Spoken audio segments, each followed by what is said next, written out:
여러분 안녕하십니까? YTN 뉴스 플러스 시작하겠습니다. 홈플러스가 1년 넘게 법원에서 회생 절차를 이어왔지만 결국 폐지 결정을 받았습니다. 네, 결정이 확정되면 회생 절차는 없었던 일이 되고 홈플러스는 이 파산 단계에 들어설 가능성이 큰데 법원은 자금을 조달한다면 폐지 결정을 취소할 가능성도 있다고 강조했습니다. 신규혜 기자입니다. 법원이 1년 넘게 이어져 온 홈플러스의 회생 절차를 끝내 폐지했습니다.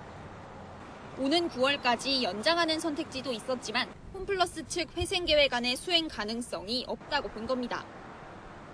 홈플러스의 정상적인 영업을 위해 필요했던 자금은 최소 3천억 원.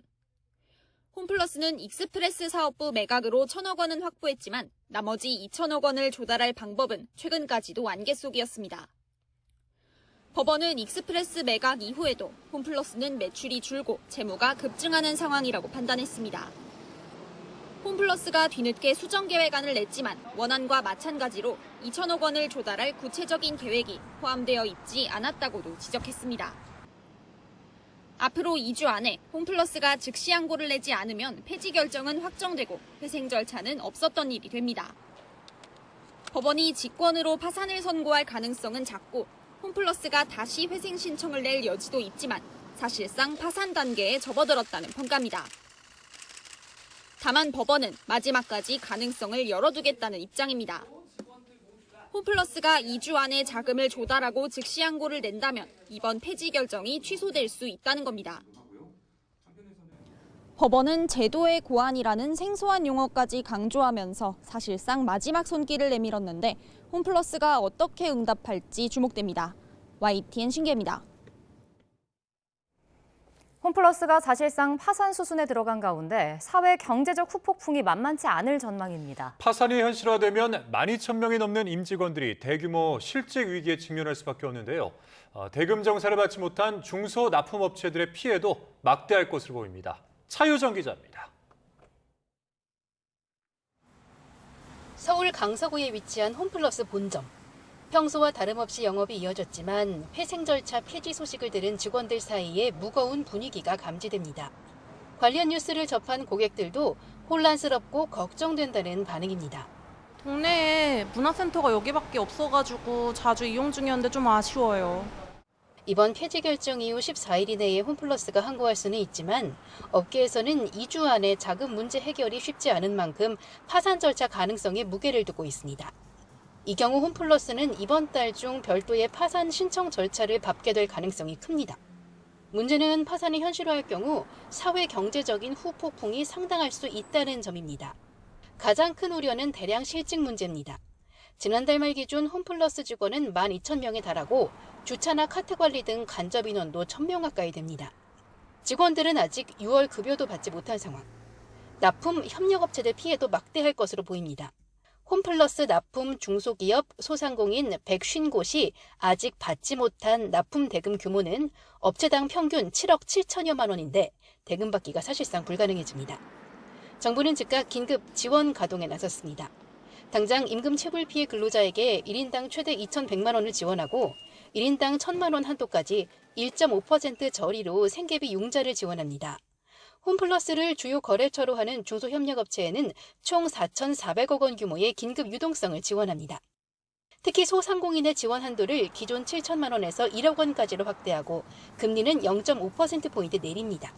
한때 1위 자리를 다투며 업계를 대표하던 대형마트 파산이 초래할 엄청난 사회 경제적 피해 우려가 엄습하는 가운데 홈플러스 측은 향후 진행될 법적 절차에 적극적으로 협조하면서 이해관계자들의 피해가 최소화할 수 있도록 노력하겠다고 밝혔습니다. YTN 차유정입니다. 오늘 낮 서울 반포동 논현역 근처 상가에서 승용차가 상가로 돌진하는 사고가 났습니다. 이 사고로 5명이 다쳐 병원으로 옮겨졌는데 경찰은 주차 요원이 차량을 대신 주차하다가 사고를 낸 것으로 보고 있습니다.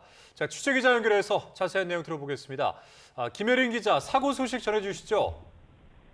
네, 먼저 화면으로 당시 상황 보시겠습니다. YTN이 확보한 CCTV 영상을 보시면 후진하던 차량 한 대가 좌측에 보이는 건물을 들이받고 놀란 시민들이 서둘러 사고 현장으로 달려가는 모습입니다. 사고 현장에는 승용차 한 대가 유리벽을 산산이 부순 채 상가 안으로 들어서 있습니다. 오늘 낮 1시 50분쯤 서울 반포동 논현역 근처에 있는 음식점으로 승용차 한 대가 돌진하는 사고가 났습니다. 이 사고로 상가 음식점에 있던 30대 여성 1명이 다리가 부러지는 등 크게 다쳤고 다른 손님 4명도 경상을 입어 병원으로 옮겨졌습니다. 사고 차량은 현재 견인된 상태인 것으로 파악됐습니다. 예, 이게 어쩌다가 사고가 난 겁니까? 네, 경찰은 70대 남성 주차 요원 A씨가 손님 차를 운전하다가 사고를 낸 것으로 보고 있습니다. 차주가 대놓은 차를 A씨가 바르게 대려고 하다가 후진하는 과정에서 가게로 돌진했다는 겁니다. A씨는 음주나 약물 운전은 아닌 것으로 파악됐습니다. 경찰은 우선 A씨를 임의 동행한 뒤 정확한 사고 원인을 조사할 방침입니다. 지금까지 사회부에서 전해드렸습니다. 미 의회에 이어 백악관도 대규모 정보 유출 사태를 빚은 쿠팡을 편들고 나섰습니다. 한국 정부가 미국 기업을 표적으로 삼고 있다며 경고했는데 쿠팡의 일방적인 로비에 백악관까지 휘둘리면서 한미 간 외교 마찰로 번질 수 있다는 지적도 나오고 있습니다. 김선중 기자입니다. 미국 백악관 당국자는 어떤 합리적인 기준으로 보더라도 쿠팡은 이재명 정부의 표적이 되고 있다고 주장했습니다. 그러면서 이런 불공정 무역 관행을 용납하지 않을 것이라고 경고까지 했습니다. 백악관이 쿠팡 관련 입장을 낸 건 사실상 이번이 처음으로 우리 정부가 쿠팡을 차별하고 있다는 미 하원 법사위의 보고서 내용을 그대로 지지한 것으로 보입니다. 앞서 공개된 35쪽 분량의 해당 보고서는 쿠팡 측의 일방적인 주장만 실어 편파성 논란이 일었습니다. 우리 외교부와 국가정보원은 명백한 허위라고 정면으로 반박했습니다. 우리 정부가 쿠팡에 대해서 차별적인 조사와 부당한 규제를 지속하고 있다는 보고서 내용은 사실과 다릅니다. 하지만 미국 의회는 물론 백악관과 행정부까지 쿠팡 편들기는 더욱 노골적입니다. 당장 미셸 스틸 주한 미국 대사 후보자도 쿠팡 사태를 문제 삼겠다는 입장을 분명히 했습니다. American companies operating in Korea deserve the same market access that Korean companies enjoy in the United States. 다만 쿠팡 논란이 한미 동맹에 부담으로 작용해서는 안 된다는 분위기도 읽힙니다. 트럼프의 측근으로 꼽히는 프레드 플라이스 전 백악관 국가안보보좌관 비서실장은 사소한 통상 문제가 한미 동맹에 부담으로 작용해서는 안 된다고 밝혔습니다. 개인정보 유출 사태 이후 로비 자금 지출을 최대 규모로 늘린 쿠팡은 미 의회는 물론 백악관까지 전방위 로비를 벌인 것으로 드러났습니다. YTN 김선중입니다. 청와대가 대규모 개인정보 유출 사태를 일으킨 쿠팡이 차별적 대우를 받고 있다는 주장이 미국 의회와 백악관에서 나온 데 대해 사실과 크게 다르다고 반박했습니다. 네, 국적에 따른 차별 대우도 또 표적 조사도 하지 않았다며 유사한 사건이 미국에서 발생을 했다면 심각한 이슈가 됐을 것이라고 꼬집었습니다. 자, 관련 내용 청와대 연결해서 알아보겠습니다. 강진원 기자, 청와대 고위 관계자가 직접 입장을 밝힌 거죠? 네, 그렇습니다. 위성락 국가안보실장은 오늘 오후 청와대에서 이재명 대통령의 나토 정상회의 참석과 몽골 국빈 방문 일정을 기자들에게 설명했는데요. 이 자리에서 우리 정부가 쿠팡을 차별하고 있다는 미 하원 법사위 보고서를 백악관까지 옹호한 것과 관련한 질문이 나왔습니다. 위 실장은 해당 보고서에는 쿠팡의 일방적 주장만 담겨 있다며 우리 정부는 국적에 따라 기업 활동을 차별 대우하지 않는다고 선을 그었습니다. 특히 쿠팡을 상대로 이루어진 조사는 모두 국내법상 적법 절차에 따라 비차별적으로 이루어지고 있다며 표적 조사가 이루어지고 있다는 주장도 반박했습니다. 위 실장은 또 쿠팡 정보 유출 피의자의 IT 장비를 중국에서 회수한 과정을 국가정보원이 주도했고 여기에 청와대 고위 인사가 관여한 것처럼 기술된 보고서 내용도 부인했습니다. 청와대는 지난해 12월 중순쯤 쿠팡 쪽 관계자가 회수했다는 소식을 처음 들었다며 사전에 이를 알고 있거나 지시한 적이 없다고 설명했습니다. 이번 사건의 엄중함을 강조하며 미국 의회와 정부의 대응도 지적했습니다. 우리 기관의 조사에 따르면 3,300만 건 이상의 인적 정보가 유출됐고 이는 쿠팡도 시인했다며 여기엔 한국에 사는 미국인의 정보도 포함됐을 수 있다고 말했습니다. 쿠팡의 전 직원인 중국인이 중국에서 정보를 유출했다는 점도 언급했습니다. 그러면서 유사한 사건이 미국에서 있었고 미국 인구의 3분의 2에 해당하는 인적 정보가 중국에 유출됐다면 이는 미국에서 굉장히 심각한 이슈가 됐을 거라고 꼬집었습니다. 유 실장은 미국 의회와 행정부를 계속 접촉해 정확한 정보를 전달하겠다며 한미 당국 간 소통을 강조했습니다. 또 이번 사안이 과도하게 커져 한미 간 여러 다른 이슈에 영향을 주지 않도록 격리 또는 분리 노력을 할 거라고 밝혔습니다. 지금까지 청와대 춘추관에서 YTN 강진원입니다. 이재명 대통령이 남해안의 우주왕국 산업벨트를 본격적으로 구축하고 영남권을 적극적으로 지원하겠다고 밝혔습니다. 이 대통령은 오늘 경남 진주시에서 열린 영남권 첨단산업 발전 비전 국민보고회에 참석해 영남을 대한민국의 초격차 선도지역으로 세우겠다며 이같이 말했습니다. 또 영남은 세계적 첨단 제조업 거점으로 거듭날 잠재력을 가졌다며 여기에 첨단 산업 육성을 위한 대규모 투자가 더해지게 될 것이라고 설명했습니다. 북중미 월드컵을 마치고 돌아온 홍명보 전 대표팀 감독이 귀국 이틀 만에 돌연 미국으로 떠났습니다. 홍 전 감독은 다시 한번 선수단 내부는 없었다면서 언젠가 이 관련 얘기가 잘 나올 거라는 말을 남겼습니다. 이대건 기자입니다. 모자와 마스크를 쓴 홍명보 전 대표팀 감독이 다시 공항에 나타났습니다. 월드컵을 마치고 귀국한 지 이틀 만입니다. 멕시코 현지에서 선수단 내부 문제는 전혀 없었다는 입장을 다시 한번 확인했습니다. 선수들 전체적으로 내부는 없었어요. 제가 그때도 말씀드렸지만은 전체적인 내부는 없었어요. 독일 분데스리가 주전인 옌스가 1, 2차전에 나오지 못한 게 내부 규율을 어겼기 때문이라는 추측도 사실이 아니라고 반박했습니다. 사실 옌스 선수 관련해서도 옌스는 어떤 거죠? 규율을 어겼다 이런 또 추측들이 나오고 있는데 그런 거는 없어요. 그런 거 선수 기용과 관련해서 그런 부분은 네, 그런 건 전혀 없어요. 그러면서 할 이야기는 있지만 언젠가 이야기가 잘 나올 거라고 짧게 답했습니다. 제가 할 얘기는 있는데 언젠가는 이게 다 얘기가 잘 나올 거예요. 앞서 다른 인터뷰에선 손흥민 벤치 논란에 대해서도 입장을 전했습니다. 경기 결과가 그랬을 뿐 처음부터 선수 기용에 어떤 의도가 있지는 않았다고 밝혔습니다. 첫 번째 상대인 체코와의 경기에서 손흥민을 빼고 오영규를 넣어 결승골을 넣은 걸 한 예로 들었습니다. 전술 부재란 지적에 대해 감독으로서 다소 억울하다는 입장입니다. 홍 전 감독이 언제 돌아올지 불투명하지만 국회에서 추진 중인 청문회 자리에서 그가 밝힌 그 이야기가 어떻게 정리될지 주목됩니다. YTN 이다운입니다. 2016 북중미 월드컵 32강 진출 실패에 책임을 지고 사퇴한 홍명보 전 축구대표팀 감독이 현지 시간 2일 미국 로스앤젤레스에 조용히 입국한 것으로 파악됐습니다. 항공업계 관계자에 따르면 홍 전 감독은 이날 오후 LA공항 톰 브래들리 국제선 터미널을 빠져나갔습니다. 국민적 기대에 한참 못 미치는 부진한 성적을 내고 불명예 퇴진한 홍 감독은 이날 공항 입국장 일반 통로에는 모습을 드러내지 않아 별도 통로를 이용한 것으로 보입니다. 27일 만에 잠시 열렸던 잠실 개표소가 다시 굳게 닫힌 가운데 봉쇄 시위는 평소와 다름없이 이어지고 있습니다. 업무 차질이 예상보다 길어지면서 경기장에 입주한 체육단체들의 시름은 깊어지고 있습니다. 김희영 기자입니다. 경기장 출입구마다 구호가 적힌 종이가 빼곡합니다.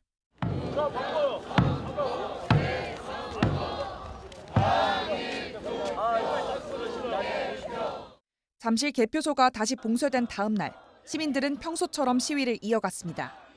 잠시 개방됐던 출입구 앞에는 시민들이 다시 자리를 잡았고 현재는 경기장 일대에 질서 유지에 필요한 경력만 남아있는 모습입니다. 국회 국정조사 특위가 현장 조사에 나서자 봉쇄 27일 만에 굳게 닫혔던 경기장 출입구가 잠시 열렸지만 그때뿐이었습니다. 잠시나마 업무 정상화를 기대했던 체육단체들은 실망감을 감추지 못했습니다. 길어지는 업무 차질에 대한체육회는 중앙선거관리위원회에 법적 책임과 피해 보상을 청구할 수 있을지 따져보겠다는 입장입니다. 저희가 직원이 많지가 않습니다. 그 한 협회당 한 10명 내외거든요. 이 직원들이 만약에 지쳐서 진짜 떨어져 나가면 국내대회, 국제대회 좀 다 이제 마비인 거예요. 그래서 지금 불법 행위에 대한 엄정 대응 방침을 고수하고 있는 경찰은 피의자 소환 조사에 속도를 내고 있습니다. 성조기를 두르고 체육단체 진입을 끝까지 막았던 여성에 대해선 다음 주 후반 소환 조사를 진행할 예정입니다. 개표소 안에는 투표함 380개와 투표지 247만 장이 외부로 반출되지 못한 채 그대로 남아 있습니다. 근거 없는 곳에 보관된 투표용지, 신고되지 않은 집회가 벌써 한 달 가까이 이어지고 있습니다. YTN 김희영입니다. 중앙선거관리위원회가 위철원 위원장 직무대행의 유임을 위한 대응 문건을 만든 사실이 뒤늦게 확인됐습니다. 국민의힘은 국민 목소리에는 귀 닫더니 조직 보존에만 몰두했다고 질타했는데 위 직무대행에 대한 탄핵안 발의도 공식화했습니다. 부장원 기자입니다. 국정조사특별위원회 2차 보고를 이틀 앞둔 지난달 29일 중앙선거관리위원회 의사담당관실은 위원 전원 사퇴에 대한 검토란 제목의 3쪽짜리 문건을 만들었습니다. 이재명 대통령 사법연수원 동기이자 더불어민주당 윤리심판원장 등을 지낸 위철한 선관위원장 직무대행을 향한 거취 압박이 거세지자 대응 논리를 고안한 겁니다. 선관위는 우선 특정 정당이 과거 이력을 이유로 정치적 중립성과 공정성 논란을 제기하지만 당장 선관위원 전원이 수사 대상에 오른 만큼 누가 대행을 맡더라도 문제는 같다고 적었습니다. 이어 비상임위원의 경우 직무전념의 한계와 책임성이 약화될 수 있다며 유일한 상임직인 위 직무대행 체제 유지 논리를 폈습니다. 해당 문건은 선관위원들에게만 내부 공유됐지만 국민의힘 김은혜 의원실이 위 직무대행의 컴퓨터 인쇄 내역에서 존재를 확인했습니다. 선관위는 또 투표용지 부족 사태 초기인 지난달 10일부터 국회 언론 대응과 수사 동향 파악 등을 위한 태스크포스를 가동한 사실도 드러났는데 국민의힘은 국민 목소리에는 귀 닫고 조직 보전에만 몰두했다고 비판했습니다. 국민은 반성과 쇄신을 기대했지만 선관위가 가장 먼저 챙긴 것은 개혁이 아니라 자리였습니다. 국민의힘은 이르면 다음 주 당 차원에서 위 직무대행에 대한 탄핵안을 발의할 계획입니다. 다만 탄핵안이 처리되려면 재적의원 과반수 찬성이 필요한 만큼 현실적으로 통과 가능성은 크지 않아 보입니다. 올림픽공원 개표소 현장 검증을 마친 국조특위는 다음 주 중앙선관위를 직접 찾아 조사를 벌이는데 이 자리에서도 위철한 직무대행의 거취 문제가 핵심 쟁점이 될 거로 보입니다. YTN 부장원입니다. 투표용지 부족 사태를 규명하는 검경합동수사본부가 서울시 송파구 선거관리위원 등을 소환하며 선거일 전후 상황에 대한 기초조사를 이어가고 있습니다. 합수본은 오늘 송파구 선관위원 2명, 송파구 선관위 선거담당관 1명, 자치행정과 선거대책반 관계자 1명, 서초구와 송파구 선관위 관계자 각각 1명, 모두 6명을 참고인으로 불러 조사합니다. 지난달 9일 꾸려져서 출범 25일째를 맞은 합수본은 지금까지 모두 70명이 넘는 지자체 공무원과 지역 선관위 관계자 등을 참고인으로 조사했습니다. 5.18 민주화 운동을 조롱하는 응원을 벌였던 배제고 야구부가 다음 주 광주 제1고를 방문해 사과의 뜻을 전합니다. 사과 방문 뒤에는 5.18 민주묘지를 찾아 참배한다는 계획입니다. 염혜영 기자입니다. 조롱 응원으로 사회적으로 큰 무리를 빚은 배제고 야구부 학생들이 다음 주 광주 제1고를 방문하기로 했습니다. 정근식 서울시 교육감과 함께 배제고 교장과 야구부 지도자, 학생 선수와 학부모 등 80여 명이 참석합니다. 앞서 두 학교의 만남은 한 차례 불발되기도 했습니다. 광주 제1고 측에서 학생들이 사과를 받을 마음의 준비가 되지 않았다며 거절했던 건데 이후 정 교육감이 직접 광주 제1고에 전화를 걸어 중재한 끝에 다음 주 만남이 성사됐습니다. 두 학교는 광주 제1고 강당에서 30분 정도 사과와 화해의 시간을 가질 예정입니다. 방문 뒤에는 국립 5.18 민주묘지도 참배합니다. 광주 제1고등학교에서 사과와 화해의 시간을 갖겠습니다. 그다음에 국립 5.18 민주묘지로 이동해서 16시부터는 같이 참배도 하고 거기에서 배제고 학생들은 교육도 좀 받는 그런 시간을 갖겠습니다. 응원 구호를 선창한 배제고 야구부 학생 2명에 대한 징계를 논의하는 생활교육위원회는 기말고사 후 열 계획입니다. 동조 학생에 대한 추가 회부도 검토하고 있습니다. 배제고는 자숙 기간 동안 야구부 학생들의 훈련을 중단했고 지난달 30일 전교생에게 인권 및 윤리 교육을 실시했습니다. 서울시 교육청은 다음 달 21일까지 운동부를 운영하는 모든 학교를 대상으로 윤리교육을 강화하기로 했습니다. 또 학교체육진흥회와 함께 건전한 응원문화 조성에 대한 교육 자료를 개발해 보급하기로 했습니다. YTN 염혜원입니다. 지역 비하 응원으로 야구부 전체가 징계를 받은 배제구와 파완들이 모두 철거됐습니다. 서울 강동구는 어제 오후 도로법상 불법 적재물 정비 규정에 따라 배제구 앞에 놓인 비판과 응원 화환 모두를 철거했습니다. 지역 비하 응원이 알려진 이후 배제구 앞에는 출전 금지, 극우 박멸이 적힌 비판 조화가 배달됐고 6개월 출전 정지 결정이 내려진 이후에는 기죽지 마, 엄마가 지켜줄게가 적힌 맞불 응원 화환이 함께 놓였습니다. 동문회가 지역 비하 응원으로 징계를 받은 배제고 야구부 선수들을 선처해달라며 탄원서를 제출했습니다. 배제학당 총동창회는 오늘 대한야구 소프트볼협회를 찾아 우편함에 탄원서를 넣었습니다. 김동현 총동창회장은 상처를 입은 분들께 거듭 사과한다면서도 후배들이 잘못을 깨닫고 반성하며 더 나은 사람으로 성장할 수 있도록 기회를 줘야 한다고 호소했습니다.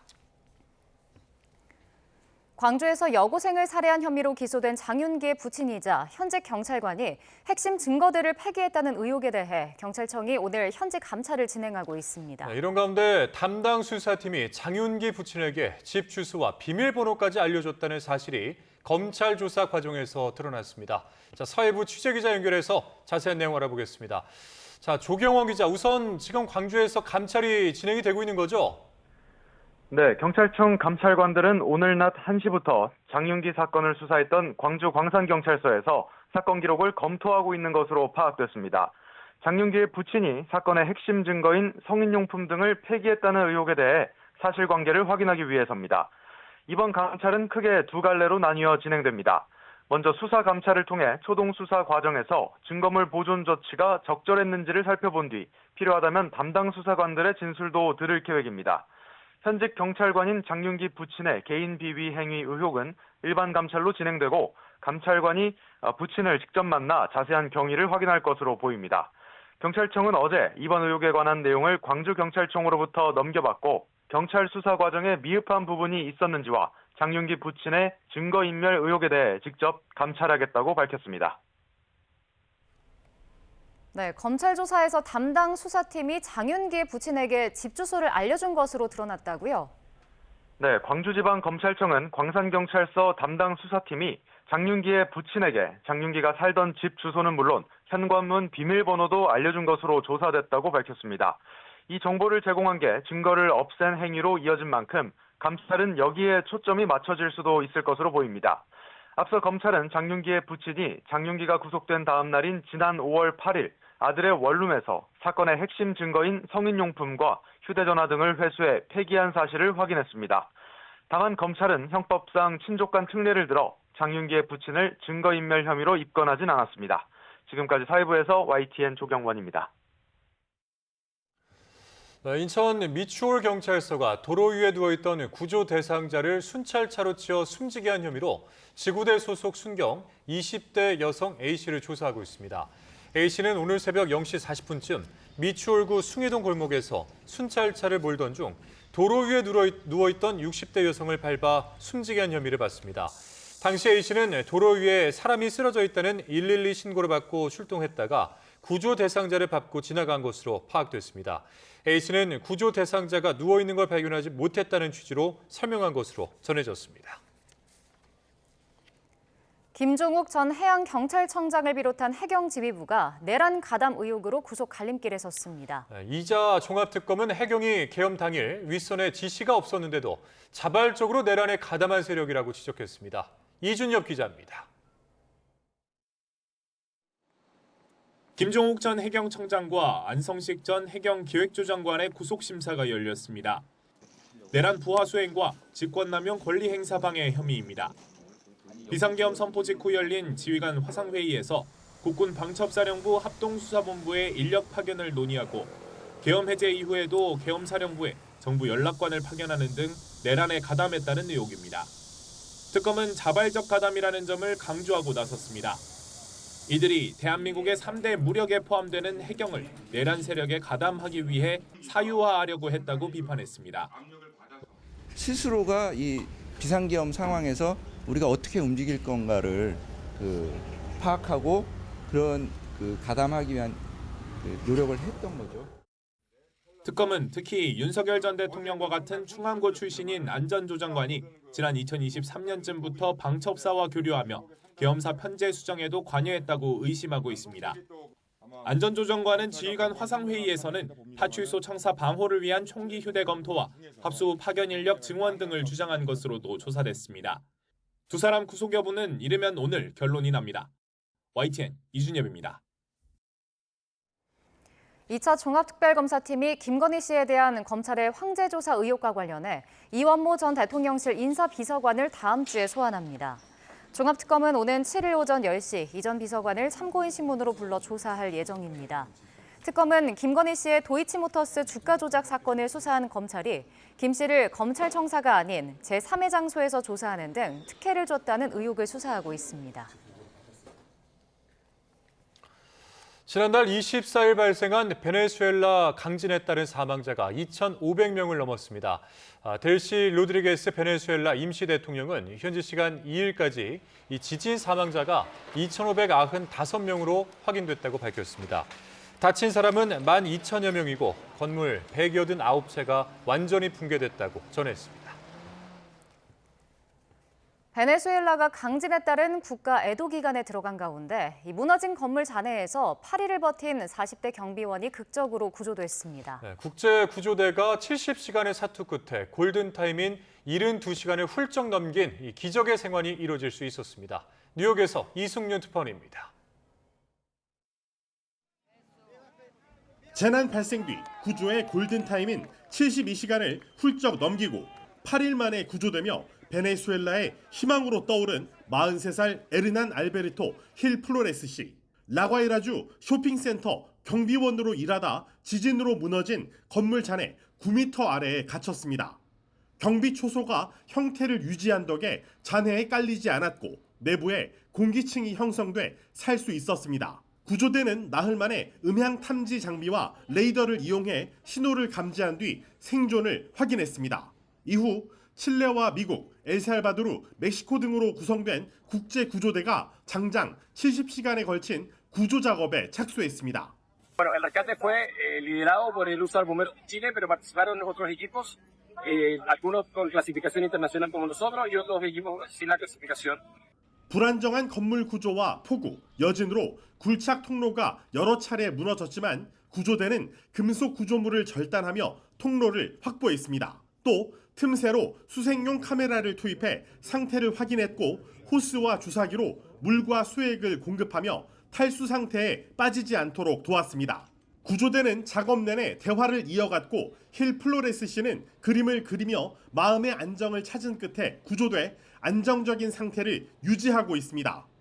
Pero después que me enteré que él estaba vivo, ya vi un rayito de luz en la oscuridad, a pesar de todo lo que estamos pasando aquí en Venezuela con tantas pérdidas humanas y bueno. 국가 애도 기간에 희망적인 소식이 들려왔지만 국제구조대의 노력이 정부의 부실 대응을 압도하자 비판의 목소리는 커지고 있습니다. 베네수엘라 정부 대신 국제비상의료팀의 활동 조율에 나선 유엔은 6톤 이상의 긴급 의료 물품을 발송했고 28톤을 더 수송할 예정이라고 밝혔습니다. 뉴욕에서 YTN 이승윤입니다. 이란이 자국이 지정한 항로를 이용하지 않는 선박에 강력히 대응할 것이라고 경고하자 미국이 반드시 반격할 것이라고 맞섰습니다. 호르무즈 해협을 둘러싼 긴장이 여전한 가운데 협상은 일주일 정도 휴지기를 맞을 전망입니다. 워싱턴 신윤정 특파원입니다. 이란의 거듭된 호르무즈 해협 통제 시도에 미국은 전쟁 이전과 같은 자유롭고 안전한 항행 원칙을 재확인했습니다. 제이디 벤스 미 부통령은 이란이 호르무즈 해협에서 선박을 공격할 경우 반드시 반격할 거라고 강조했습니다. The president made very clear that if the Iranians hit ships, we were going to hit back. So, it's going to take sometimes the carrot and the stick here. 벤스 부통령은 또 미국이 협상에서 모든 패를 주고 있다면서 이란의 말이 아닌 실질적인 양보를 하라고 강하게 압박했습니다. 호르무즈 해협을 둘러싼 신경전 속에서도 양측은 일단 협상을 잠시 멈추고 숨고르기에 들어갈 전망입니다. 이란이 전 최고 지도자의 장례식을 시작하는 날, 미국에서는 독립기념일이자 건국 250주년을 맞아 대규모 기념 행사가 열립니다. 트럼프 미 대통령은 워싱턴 도심에서 대규모 군중 연설에 나섰는데 기록적인 무더위 예보 속에서도 장시간 연설을 예고했습니다. It's going to be approximately 107 degrees out. And I'm going to go and I'm going to make a really long speech just to show that I can do anything. 자신의 건강과 체력을 과시하는 한편 이란 전쟁 성과를 강조하는 정치 무대로 활용할 전망입니다. 행사 당일에는 공군 에어쇼와 대규모 군악 공연, 85만 발을 쏘는 사상 최대 규모의 불꽃놀이까지 예정돼 있습니다. 미 당국은 테러 등에 대비한 보안 태세를 높이고 있는데 역대급 무더위 속 대규모 인파가 몰리면서 온열 질환과 안전 사고에 대한 우려도 커지고 있습니다. 워싱턴에서 YTN 신윤정입니다. 미국과 평화협상을 벌이던 이란 핵심 협상가들을 이스라엘이 암살하려 했다는 충격적인 정황이 드러났습니다. 외교적 해결을 원하는 미국과 이란 정권의 붕괴를 노리는 이스라엘 사이의 동맹 균열이 커지고 있습니다. 권영희 기자입니다. 뉴욕타임스는 지난 4월 미국과 이란의 휴전 협상 당시 미국 행정부에 비상이 걸렸다고 보도했습니다.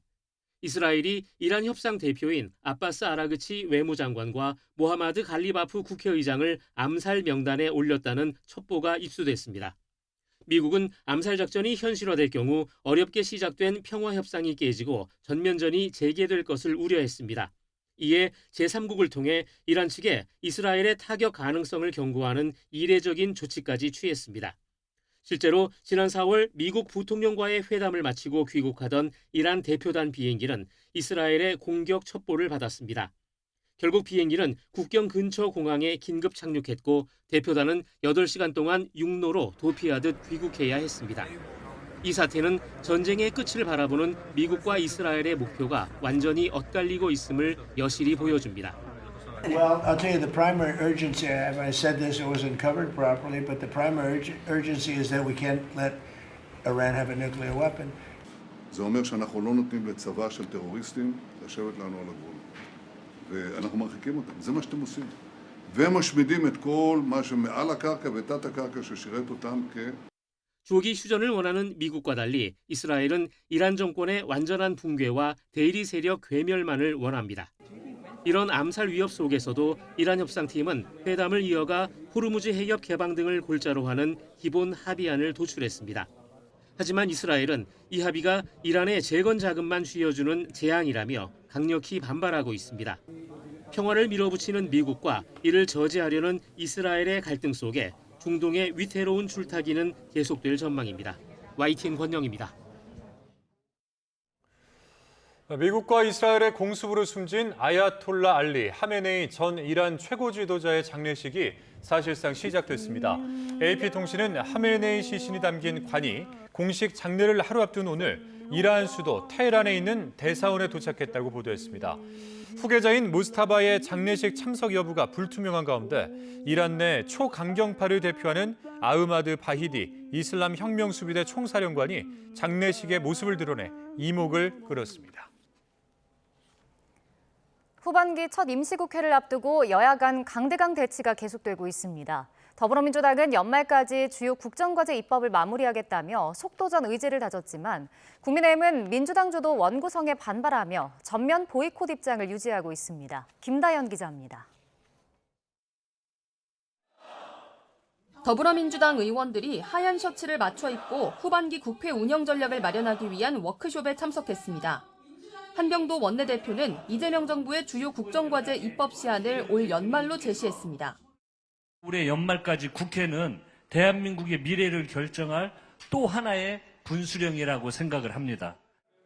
국민의힘이 남은 원구성에 협조하지 않고 있는 것에 대해서도 걱정할 필요가 없다고 잘라 말하며 필리버스터와 패스트트랙 제도 손질을 거듭 약속했습니다. 워크숍엔 한성수 국무총리와 강훈식 대통령 비서실장까지 함께했는데 당정청이 머리를 맞댄 본격적인 회의에선 2030을 겨냥한 정책 논의도 활발히 오간 것으로 전해졌습니다. 대중들의 수요에 잘 응답하는 정당이 되어달라는 당부가 있었습니다. 청년 정책을 어떻게 좀 잘할 것인가를 포함한 의견 개진이 있었고요. 후반기 1차 원구성에서 배제된 뒤 전면 보이콧 방침을 정한 국민의힘은 아직은 단일 대우를 유지하고 있습니다. 특히 민주당 서용교 의원이 위원장을 맡은 법사위를 향해 죽을 사자를 써 법치주의 사망 무대라고 쏘아붙였습니다. 지금 민주당이 장악한 법사위는 죽을 사자를 써서 법치주의가 사망한 법사위로 전락했습니다. 그러나 의석수가 절대 불리한 구조 속에 마땅한 반전 카드는 찾지 못하는 분위기입니다. 무턱대고 계속 상임위를 비울 경우 쟁점 법안 처리 과정에서 아예 역할을 할 수 없다는 것도 현실적인 고민거리입니다. 필요하면은 다음 주에 의원총회를 한번 더 열어서 향후 방향에 대해서 좀 추가적으로. 국민의힘의 반발 속 7월 임시국회가 소집됐습니다. 국민의힘은 숫자로만 밀어붙이는 동물의 왕국이라고 반발했지만 의석수 한계에 효과적인 대응이 가능할지는 미지수입니다. YTN 김다현입니다. 다음 달 전당대회를 앞두고 김민석, 정청래, 송영길 등 더불어민주당 유력 당권 주자들이 모처럼 한자리에 모였습니다. 겉으로는 시종일관 화기애애한 모습을 보였지만 견제구의 수위는 더 날카로워졌습니다. 보도에 임성재 기자입니다. 161명 민주당 국회의원이 모인 워크숍. 김민석, 정청래, 송영길 유력 당권 주자들이 한 테이블에 앉았습니다. 세 사람은 밝은 표정으로 서로에게 무언가 말을 주고받는 여유를 보이는가 하면 기념 사진 촬영 때는 나란히 정중앙에 서며 각자의 존재감을 과시했습니다. 대체불가! 대한민국! 대체불가! 대한민국! 감사합니다. 하지만 물밑 신경전은 나날이 수위를 높여가는 분위기입니다. 김민석 전 총리는 다시금 집권 야당 소리를 들어서야 되겠느냐며 지난 1년 정청래 지도부의 리더십을 겨냥했습니다. 특히 총선과 대선, 지선을 다 총괄 지휘하고 승리로까지 이끈 건 자신밖에 없다며 경쟁자들과의 차별점을 부각했습니다. 집권당은 저 사람들이 나빠요 라는 방식으로만 정치를 하거나 승리를 하기는 어렵다. 반면 정청래 전 대표는 워크숍 전 또 호남행 5.18 민주묘지를 참배했습니다. 이재명 정부 성공과 총선 승리, 정권 재창출을 위해 모든 걸 희생하겠다며 민주당 밖 범민주진보 세력과의 통합 연대 추구도 거듭 강조했습니다. 호남만 간 것은 아니고요. 이기게 해준 곳에는 감사 인사를 다녔고요. 앞으로 더 잘하겠다. 이렇게 인사를 드리고 있습니다. 송영길 의원은 친청계 인사에 전북 소외론을 거론하며 정 전 대표를 내둘러 비판했습니다. 3대 메가 프로젝트가 전북도민에게 상실감을 안겼다는 이원택 전북지사 발언에 사실상 뜻을 같이 한 것 아니냐며 이는 여당의 자세가 아니라고 직격했습니다. 적절치 않은 것 같습니다. 오히려 된 것을 환영하고 자기도 더 잘할 생각을 해야지 그거 보고 서운하다는 것은 수동적 자세다. 이르면 다음 주부터 유력 주자들의 공식 출마 선언이 있을 거란 관측도 나옵니다. 1인 1표제 보완, 형사소송법 개정 등 굵직한 당면 현안과 맞물려 당권 구도의 방향과 색깔은 보다 명확해질 것으로 보입니다. YTN 임성재입니다. 무소속 한동훈 의원이 다음 주 예고된 중앙윤리위원회 전체 회의에 대해 언급을 자제하겠다면서도 이런 식의 징계는 밖에서 볼 때 괴기스럽다고 비판했습니다. 한 의원은 오늘 부산일보 유튜브에 출연해 당권파라는 사람들이 책임지고 퇴진해야 하는 상황에서 위기를 모면하기 위해 말도 안 되는 징계를 꺼내 눈을 가리고 있다고 지적했습니다. 이어 당권파가 물러나고 보수정당이 보수 재건의 길로 나아가는 첫발만 떼면 지금보다 지지율이 10%포인트는 오를 것으로 내다봤습니다. 어제 하락했던 코스피가 오늘은 5.8% 올라 8,000선을 회복했는데 삼성전자가 8%, SK하이닉스가 11% 급반등했습니다. 이 급변동에 따른 멀미에 투자자들이 다시 미국 증시로 향하지 않을까 우려됩니다. 보도에 이승은 기자입니다. 코스피는 장 초반 3% 급락을 더하며 7,300선까지 내려갔습니다. 메타의 클라우드 사업 진출 검토 보도와 함께 영화 빅쇼트의 실제 주인공인 헤지펀드 매니저 마이클 버리가 호남 4개 반도체 공장 증설을 두고 끝의 시작으로 본다고 언급한 데 따른 과잉 투자에 대한 불안감이 시장에 남았기 때문입니다. 하지만 기관의 4조 5천억 원 순매수세에 힘입어 시황이 급반전해 올해 들어 16번째 매수 사이드카가 발동되기도 했습니다. 코스피는 결국 5.8% 급반등한 8,088로 마감했습니다. 삼성전자는 8%, SK하이닉스는 11% 상승해 장을 마쳤습니다. 전문가들은 과거 반도체 경기가 꺼질 때는 공급 과잉으로 가격이 급락했지만 지금은 그런 국면이 아니라고 말합니다. 빅테크 5개 기업들의 주요 설비 투자 규모는 2022년 11월 챗GPT 출시 이후에 지금까지 약 5배 정도 늘어난 것으로 추정이 되고 있는데요. 같은 기간 동안에 TSMC나 삼성전자, 하이닉스의 설비 투자는 약 한 30%에서 한 40% 정도 는 것으로 좀 계산이 되고 있습니다. 급변동 장세가 상존하면 기업은 안정적 자금 조달이 어렵게 되고 개인 투자자들은 불안도가 높아집니다. 이미 서학개미의 미국 선호는 다시 강해지고 있습니다. 복귀 계좌에 대한 세금 혜택에 올해 들어 2달 연속 줄던 국내 투자자의 미국 주식 보관 금액은 스페이스X 상장을 앞둔 지난 5월 2천억 달러, 우리 돈 300조 원을 돌파하더니 지난달에도 크게 줄지 않았습니다. 지난해 말과 비교하면 19% 증가한 규모입니다. 원달러 환율은 오후 3시 반 기준 30원 내려 오랜만에 1,520원대로 내려왔습니다. 하지만 여전히 지난 5월 15일 이후 한 달 넘게 1,500원이 넘었습니다. 오는 6일부터는 외환 시장이 24시간 열릴 예정이어서 거래량이 적은 밤사이 환율 변동성이 클 것으로 우려됩니다. YTN 이승은입니다. 화성 동탄과 용인 기흥, 구리가 새로 규제 지역으로 지정된 가운데 다른 비규제 지역 집값이 오르는 풍선 효과가 되풀이될 것이란 우려가 큽니다.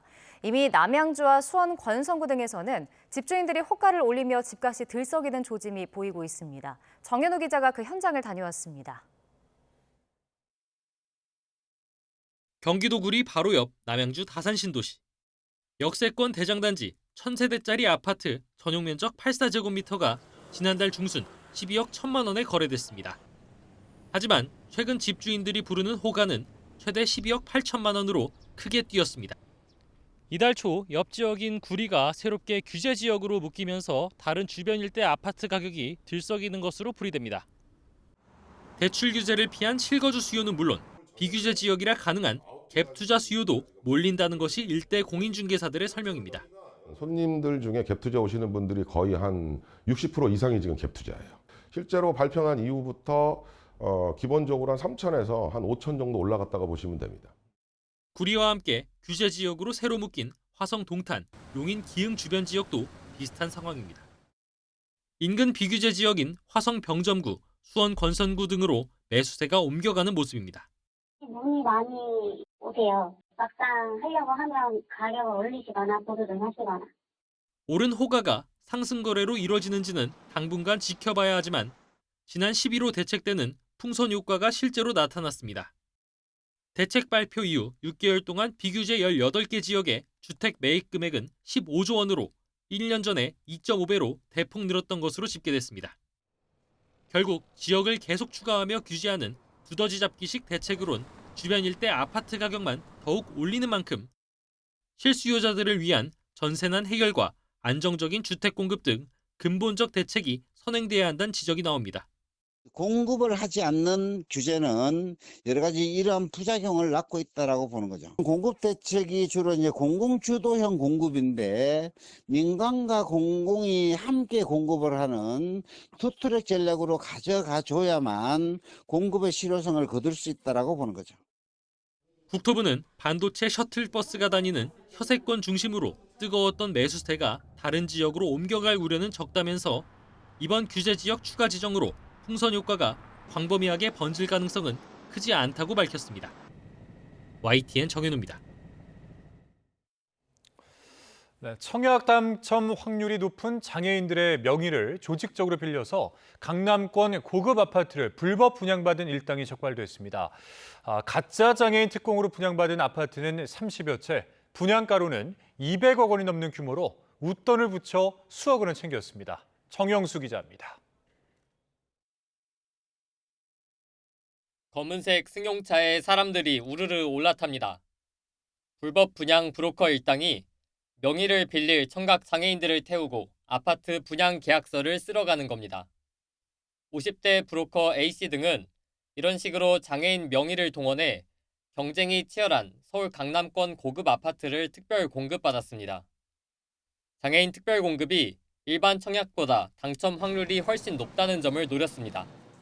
사실 로또 같은 거라 그런 브로커들이 낄 수밖에 없죠. 10억이 넘는 거니까, 그죠? 특히 나이와 무주택 기간, 장애 정도까지 꼼꼼히 따져보고 당첨 가능성이 큰 장애인들을 모집했습니다. 이 강남권 아파트의 가격은 무려 40억 원에 달합니다. 브로커 일당은 이곳에서도 청각 장애인의 명의를 도용해 불법 분양을 받았습니다. 지난 2020년부터 5년여 동안 일당이 불법 분양받은 아파트는 서울 서초와 부산, 경기 평택 등 전국에서 모두 30여 채, 분양가만 200억 원이 훌쩍 넘습니다. A씨는 가로챈 분양권에 웃돈 수천만 원을 붙여 되파는 방식으로 4억 7천만 원을 챙긴 것으로 조사됐습니다. 명의를 빌려준 청각 장애인들에겐 대가로 한 명당 최대 2천만 원이 쥐어졌습니다. 경찰은 A씨를 구속 상태로 명의 모집책과 명의를 빌려준 장애인 등 39명을 불구속 상태로 검찰에 넘겼습니다. YTN 정영수입니다. 최근 온라인상에서 정부가 삼성전자와 SK하이닉스의 성과급 협약 백지화와 관련된 공문을 보냈다는 허위 정보가 유포되자 경찰이 입건 전 조사에 착수했습니다. 경찰청은 오늘 성과급 백지화 공문설 같은 허위 정보가 유포되고 있다며 해당 내용을 게시한 7개 계정에 대해서 업무방해 혐의로 입건 전 조사에 착수했다고 밝혔습니다. 또 온라인을 통해 확산하는 주요 허위 조작 정보 유포 행위에 대해서 무관용 원칙으로 엄정하게 대응하겠다고 강조했습니다. 친부의 학대로 3살 아이가 숨진 사건과 관련해서 양주시가 과거 학대 의심 신고를 부실하게 조사한 정황이 YTN 보도로 드러났습니다. 결국 당시 조사를 받았던 공무원 3명이 징계 절차를 밟게 됐습니다. 표정호 기자의 단독 보도입니다. 지난 4월 친부의 학대로 세상을 떠난 3살 아이는 생전에 반복적으로 학대에 시달린 걸로 조사됐습니다. 아이 숨졌는데 하실 말씀 없습니까? 여전히 아이 학대한 혐의 부인하십니까? 양주시는 아이가 숨지기 넉 달 전인 지난해 12월 이미 첫 학대 의심 신고를 접수했습니다. 하지만 2달이 지나서야 조사에 나섰고 가정 방문도 없이 학대가 아니라고 판단한 사실이 YTN 보도를 통해 확인됐습니다. 이 같은 부실 대응 정황이 드러나자 보건복지부는 현장 점검에 나섰고 지난달 양주시에 감사를 의뢰했습니다. 양주시는 한 달 동안의 자체 감사 결과 담당 부서가 아동학대 대응 매뉴얼을 위반한 소지가 있다고 판단했습니다. 또 이딴 언론 보도에도 조사 내용을 일절 공개하지 않는 등 대응이 미흡했던 점도 인정했습니다. 이에 따라 당시 학대 조사를 진행한 담당 과장과 팀장, 주무관 등 3명이 징계 절차에 넘겨졌습니다.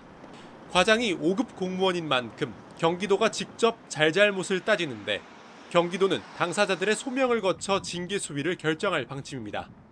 YTN 표정우입니다. 정성호 법무부 장관은 지난 2020년 신천지 이만희 총회장의 구속 당시 신도였던 교도관이 특별 관리했다는 의혹에 대해서 감찰을 지시했습니다. 정 장관은 SNS에 진상을 밝히기 위한 철저한 감찰과 수감시설 긴급 점검에 신속히 착수해 확인되는 위법에 상응하는 법적, 행정적 책임을 묻도록 하겠다고 밝혔습니다. 정 장관은 의혹이 사실이라면 교도관이 엄정한 형집행을 하는 국민의 공복이 아니라 특정 종교 교주의 집사가 되길 자처한 것이라고 지적했습니다.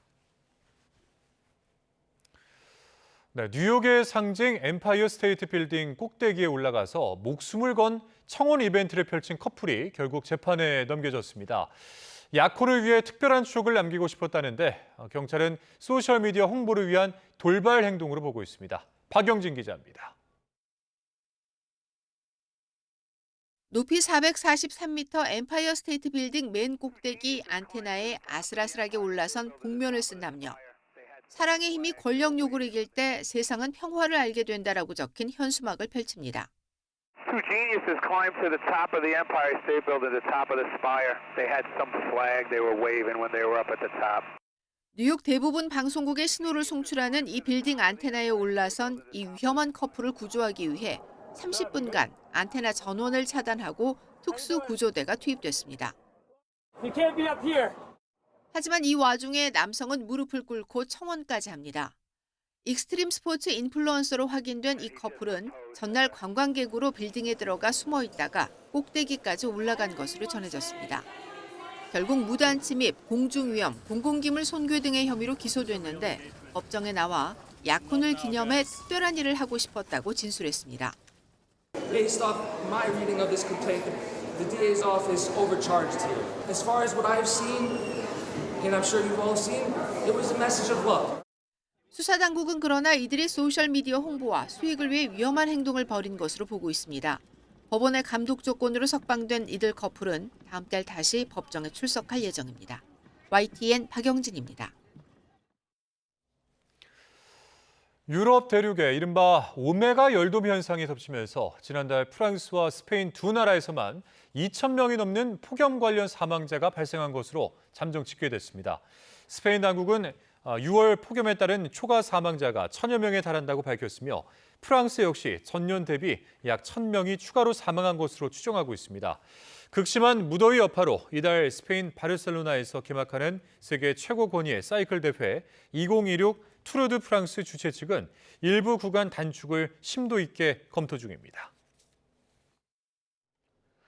주말인 내일은 쉬어가던 장맛비가 다시 내립니다. 정체 전선이 북상하면서 오늘 제주도에 이어 밤사이 남해안으로 확대되겠고 내일 밤에는 그 밖의 남부와 충청 곳곳에도 장맛비가 내리겠는데요.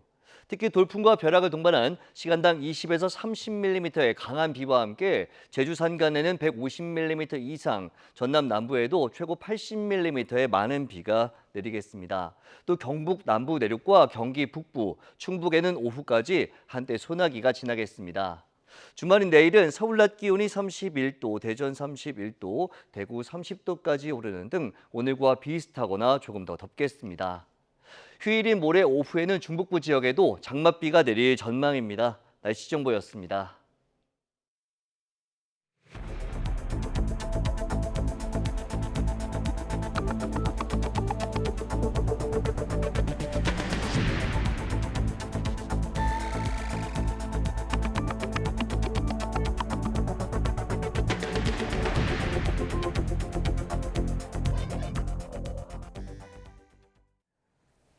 홈플러스가 1년 넘게 법원에서 회생 절차를 이어왔지만 결국 폐지 결정을 받았습니다. 네, 결정이 확정되면 회생 절차는 없었던 일이 되고 홈플러스는 파산 단계에 들어설 가능성이 큰데 법원은 자금을 조달한다면 폐지 결정을 취소할 가능성도 있다고 강조했습니다. 신규혜 기자입니다.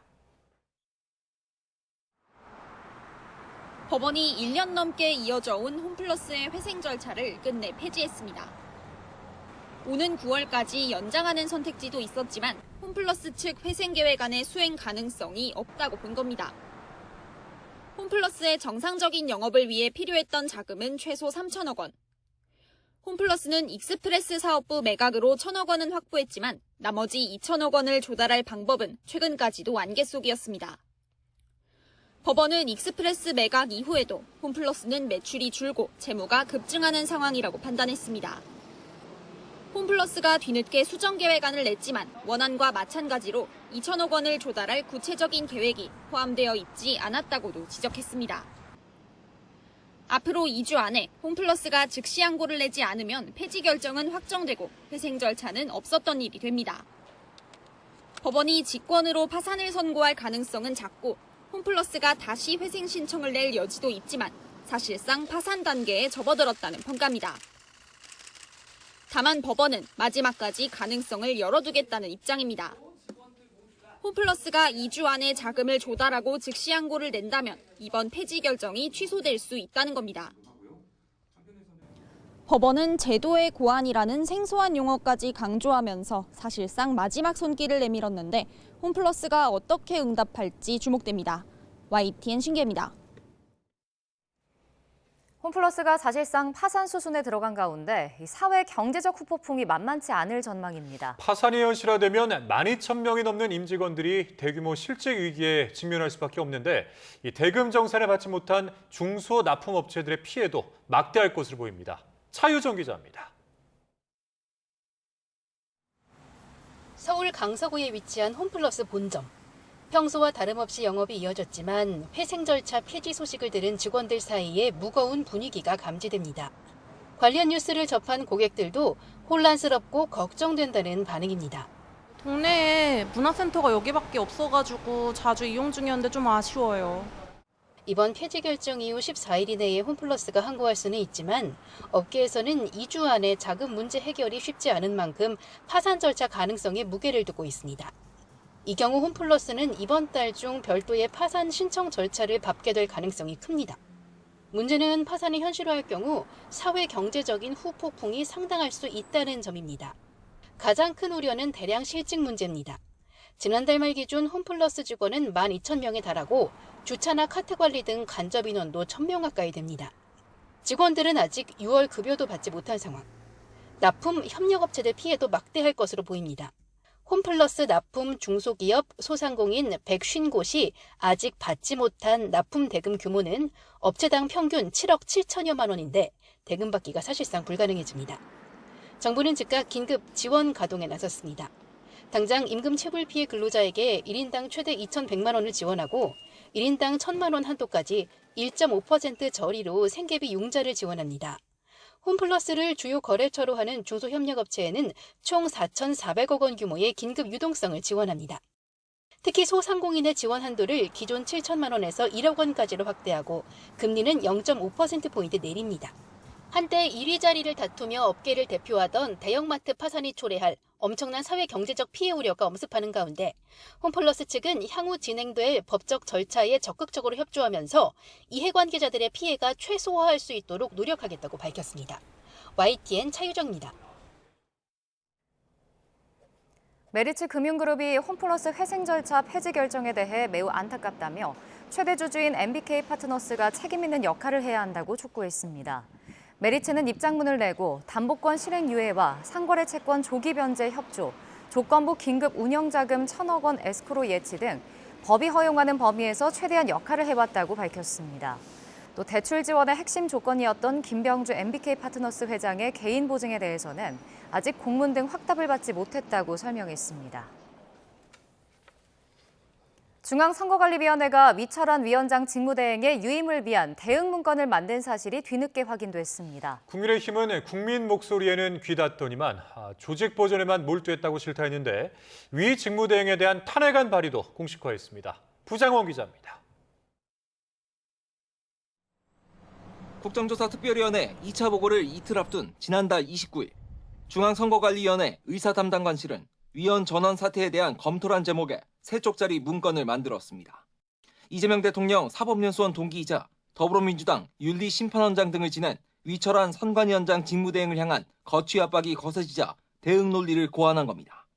선관위는 우선 특정 정당이 과거 이력을 이유로 정치적 중립성과 공정성 논란을 제기하지만 당장 선관위원 전원이 수사 대상에 오른 만큼 누가 대행을 맡더라도 문제는 같다고 적었습니다. 이어 비상임위원의 경우 직무전념의 한계와 책임성이 약화될 수 있다며 유일한 상임직인 위 직무대행 체제 유지 논리를 폈습니다. 해당 문건은 선관위원들에게만 내부 공유됐지만 국민의힘 김은혜 의원실이 위 직무대행의 컴퓨터 인쇄 내역에서 존재를 확인했습니다. 선관위는 또 투표용지 부족 사태 초기인 지난달 10일부터 국회 언론 대응과 수사 동향 파악 등을 위한 태스크포스를 가동한 사실도 드러났는데 국민의힘은 국민 목소리에는 귀닫고 조직 보전에만 몰두했다고 비판했습니다. 국민은 반성과 쇄신을 기대했지만 선관위가 가장 먼저 챙긴 것은 개혁이 아니라 자리였습니다. 국민의힘은 이르면 다음 주 당 차원에서 위 직무대행에 대한 탄핵안을 발의할 계획입니다. 다만 탄핵안이 처리되려면 재적의원 과반수 찬성이 필요한 만큼 현실적으로 통과 가능성은 크지 않아 보입니다. 올림픽공원 개표소 현장 검증을 마친 국조특위는 다음 주 중앙선관위를 직접 찾아 조사를 벌이는데 이 자리에서도 위철한 직무대행의 거취 문제가 핵심 쟁점이 될 거로 보입니다. YTN 부장원입니다. 네, 투표용지 부족 사태를 규명하는 검경 합동수사본부가 서울시 송파구 선거관리위원 등을 소환하면서 선거일 전후 상황에 대한 기초조사를 이어가고 있습니다. 합수본은 오늘 송파구 선관위원 2명, 송파구 선관위 선거 담당관 1명 등 모두 6명을 참고인으로 불러 조사합니다.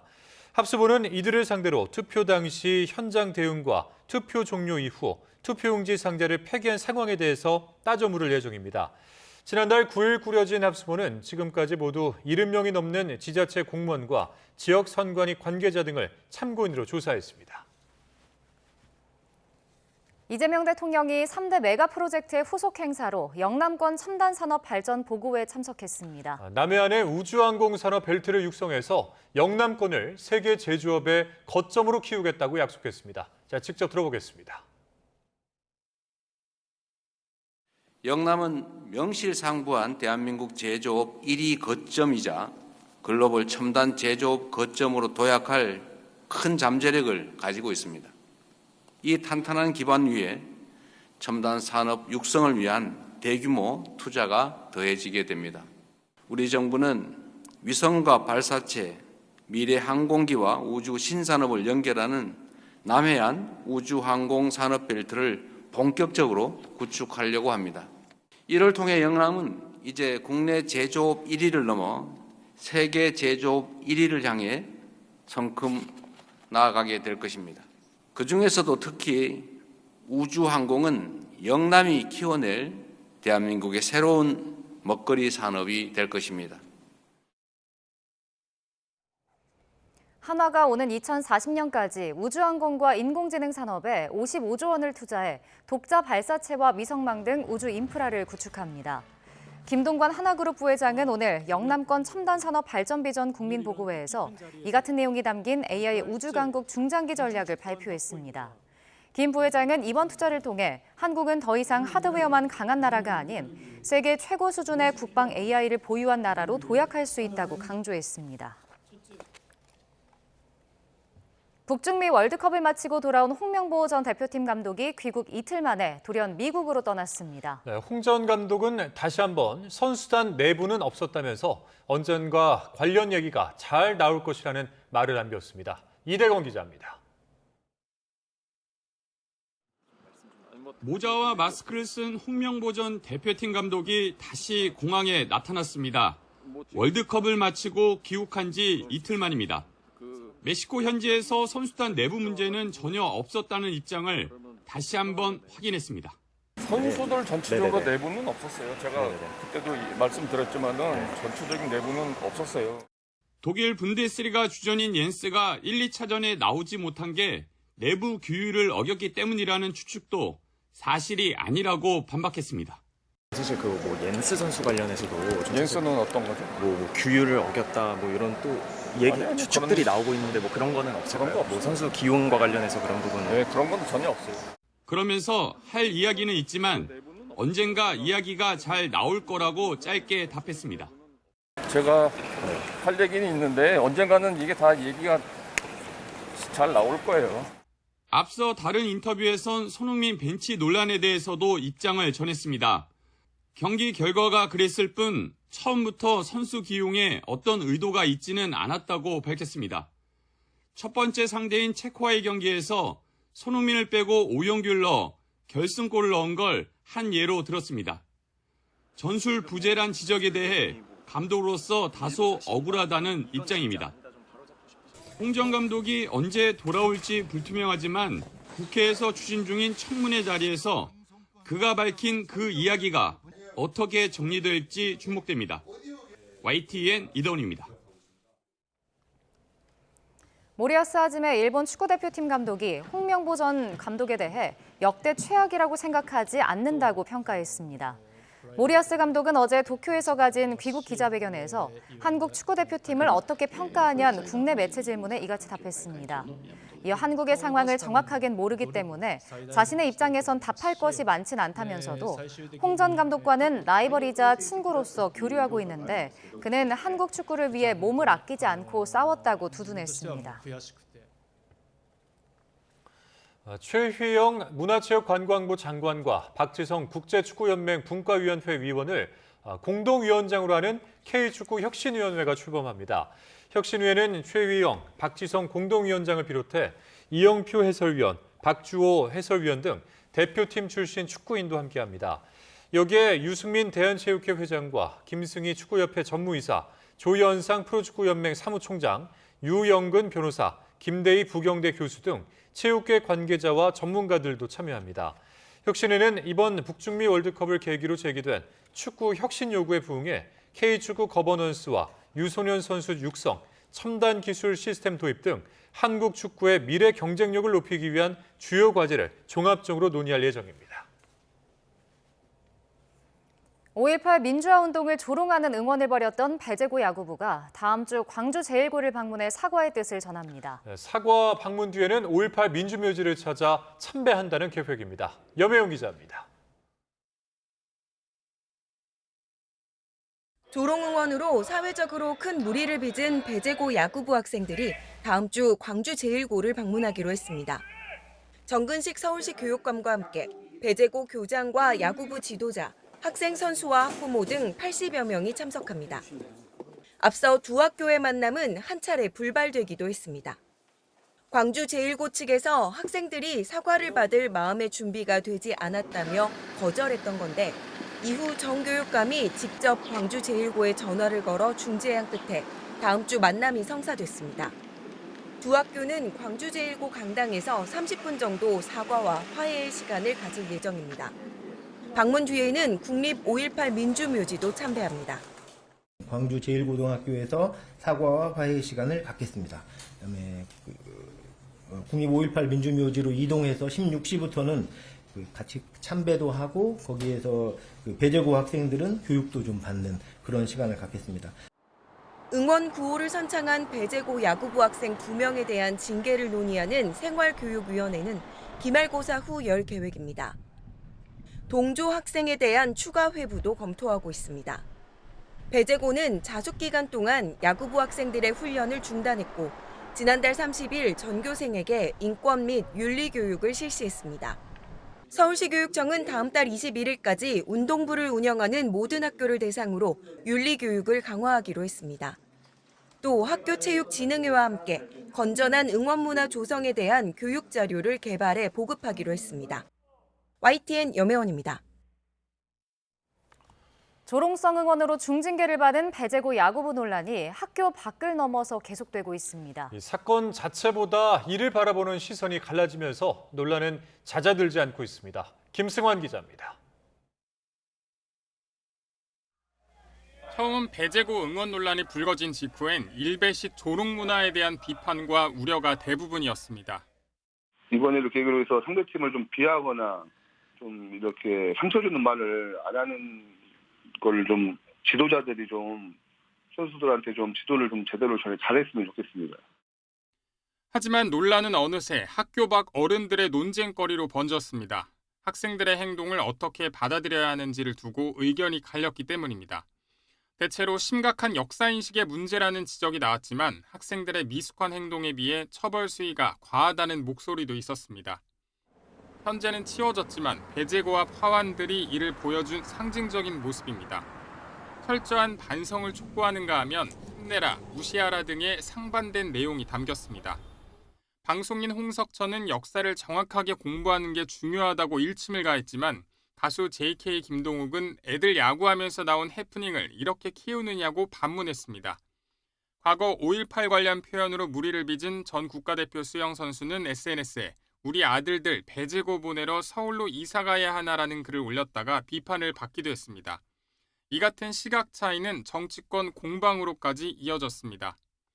태행적 역사 인식이 사회 곳곳으로 퍼지는 동안 정치가 충분히 책임 있게 막아내지 못했습니다.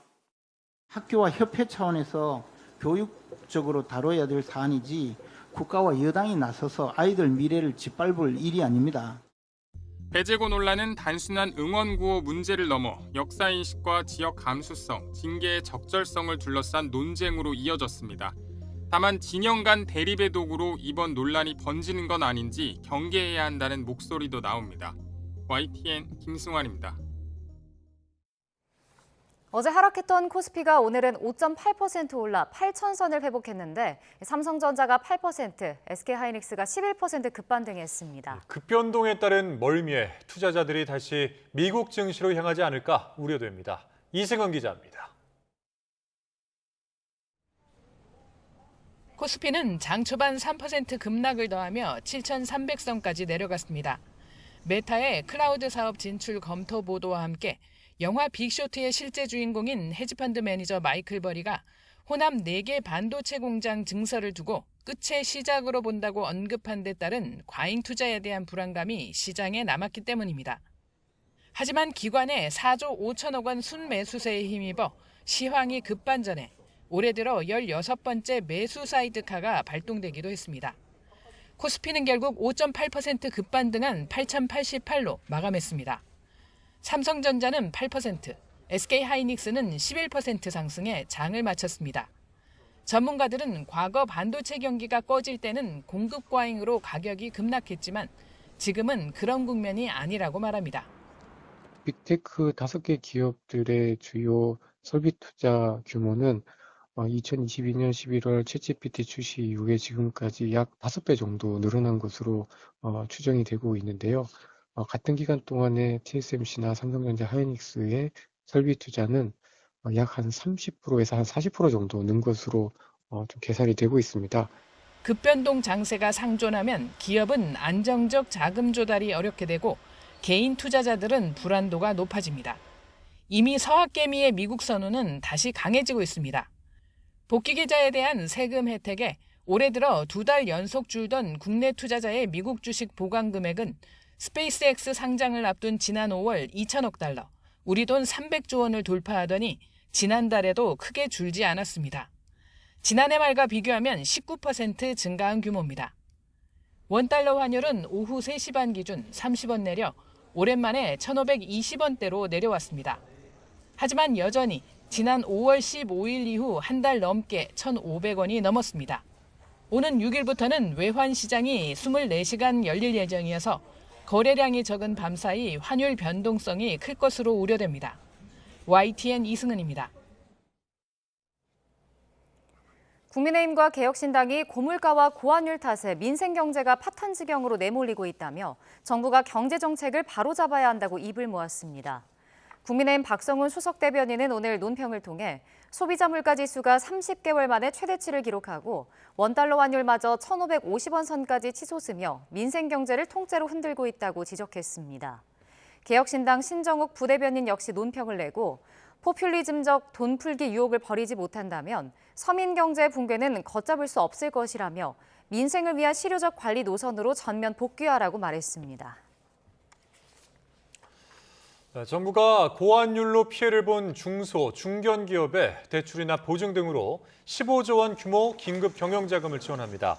정부는 구윤철 부총리 겸 재정경제부 장관 주재로 열린 비상경제본부 회의 겸 경제관계 장관 회의에서 고환율 대응을 위해 이런 내용을 담은 중소기업 긴급 지원 방안을 발표했습니다.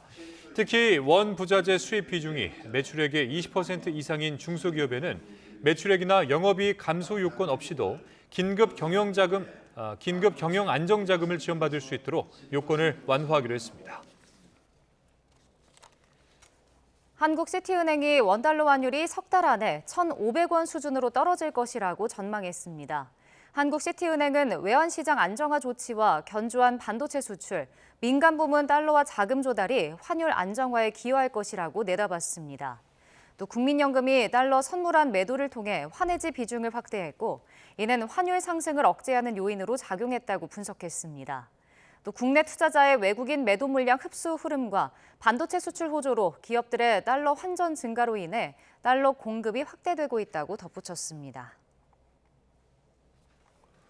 예비군 훈련을 미루려는 남성들에게 진단서를 허위로 써준 혐의를 받는 한의사가 구속 상태로 재판에 넘겨졌습니다. 2년 반에 걸쳐 전치 3주짜리 허위 진단서를 1,430장이나 판매한 것으로 드러났습니다. 보도에 임예진 기자입니다. 요추, 골반 염좌 등으로 인해 3주간 침구 및 약물 치료를 요한다. 서울 구로구에서 한의원을 운영하던 40대 한의사 A씨가 예비군 훈련을 미루려는 남성에게 대면 진료도 없이 작성해준 진단서입니다. A씨는 예비군 대원 300명에게서 장당 3만 원을 받고 이 같은 허위 진단서 1,430장을 발급해준 혐의로 재판에 넘겨졌습니다. 지난 2022년 6월부터 2년 6개월 동안 이어진 범행은 같은 병원에서 비슷한 진단서가 제출되는 것을 수상히 여긴 예비군 동대장의 신고로 덜미가 잡혔습니다. 앞서 경찰은 지난 3월 A씨를 허위 공문서 작성죄로 불구속 송치했는데 검찰은 보안 수사 결과 A씨가 예비군 동대에 허위 진단서를 대신 제출해주는 등 훈련 연기 과정에 적극 가담한 사실을 추가로 인지해 구속 상태로 재판에 넘겼습니다. 예비군 훈련에 무단 불참한 대원에게 진단서 발급 일자를 소급 작성해 훈련 불참에 따른 형사 고발을 면하게 해줬다는 혐의도 드러났습니다. 대원들은 A씨에게서 구매한 진단서로 모두 1984회의 훈련을 미룬 것으로 파악됐는데 이 가운데 95명은 예비군 8년차까지 훈련을 연기하면 예비군 훈련이 면제된다는 사실을 악용해 예비군 훈련을 받지 않고 복무를 만료하기도 했습니다. 검찰은 연기 횟수와 범행 경중에 따라 예비군 대원 15명은 불구속 기소하고 나머지 285명은 구약식 처분했습니다.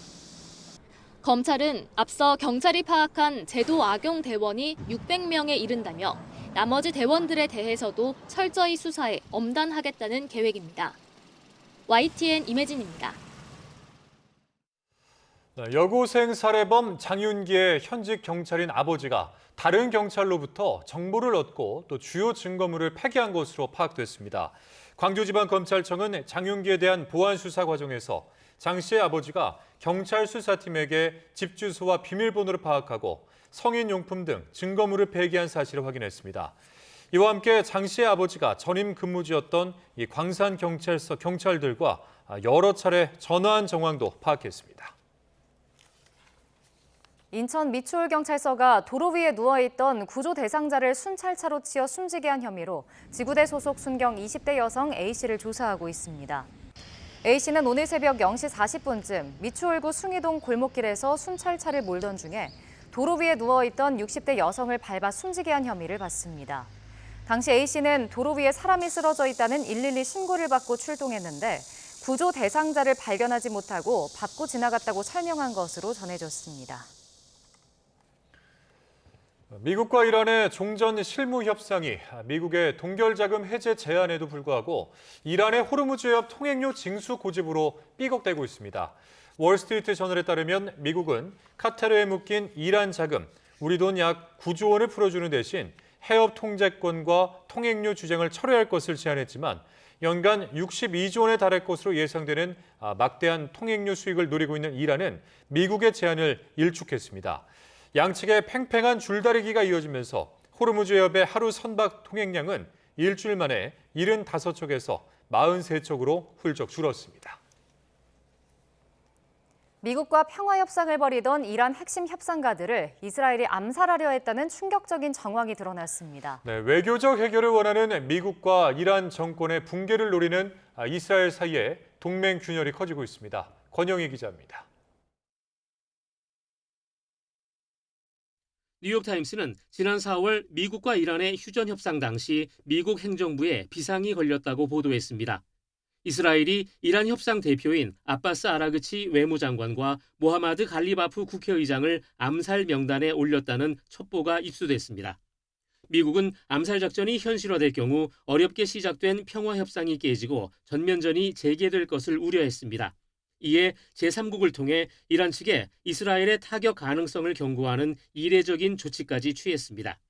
실제로 지난 4월 미국 부통령과의 회담을 마치고 귀국하던 이란 대표단 비행기는 이스라엘의 공격 첩보를 받았습니다. 결국 비행기는 국경 근처 공항에 긴급 착륙했고 대표단은 8시간 동안 육로로 도피하듯 귀국해야 했습니다. 이 사태는 전쟁의 끝을 바라보는 미국과 이스라엘의 목표가 완전히 엇갈리고 있음을 여실히 보여줍니다. Well, I'll tell you the primary urgency, I said this, it wasn't covered properly, but the primary urgency is that we can't let Iran have a nuclear weapon. זה אומר שאנחנו לא נותנים לצבא של טרוריסטים לשבת לנו על הגבול. ואנחנו מרחיקים אותם. זה מה שאתם עושים.